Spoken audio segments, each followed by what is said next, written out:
Meanwhile, the setback at the Supreme Court is not the end for the Office of the Ombudsman in pinning down the former president from alleged irregularities at the Philippine Charity Sweepstakes Office. It says it is looking into another possible plunder case, as we hear from Julius Disamburon.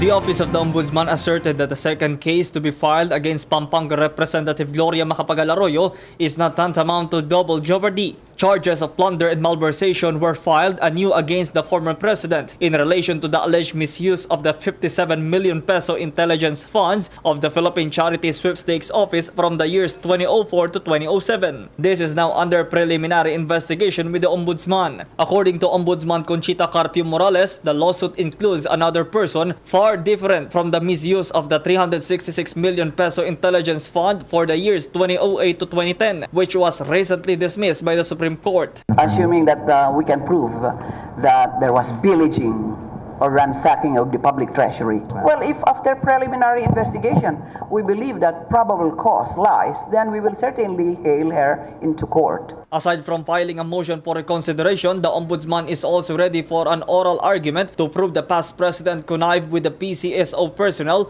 under her administration. What the Ombudsman finds hard to accept is the High Court's decision pointing out the insufficient evidence against Arroyo as basis for the dismissal, when in fact they were able to file numerous evidence, including the testimony of one of the accused, Benigno Aguas, who was a former budget officer of the PCSO. Aguas testified that a large chunk of the 366 million peso PCSO fund went to the then President Arroyo. The accused of GMA, Aguas, certified under oath. In our opposition or comment to the petition of GMA before the Supreme Court, we emphasize the fact that 244 plus million went back to Malacanang and 140 plus million of that were given to the Office of the President in January 2010 up to June 2010, which was parenthetically election period.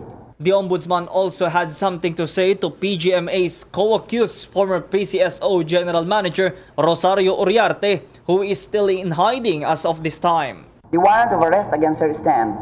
Uriarte has remained at large. Either she is still alive, hiding somewhere, or she is 6 feet below the ground, but no one has informed about her present status. As the saying goes, if you are innocent, then you are as bold as a lion, but flight can indicate also guilt. The Philippine National Police, the Armed Forces of the Philippines, and the National Bureau of Investigation also denied that they demanded or received anything from the PCSO, contrary to earlier claims that said agencies have been beneficiaries of the PCSO. Morales denied that the case is just all about politics. For PTV News, Julius Disamburon. Hi! Ako si Ria Fernandez. Mag-subscribe na sa PTV YouTube channel. I-click lang ang subscribe button.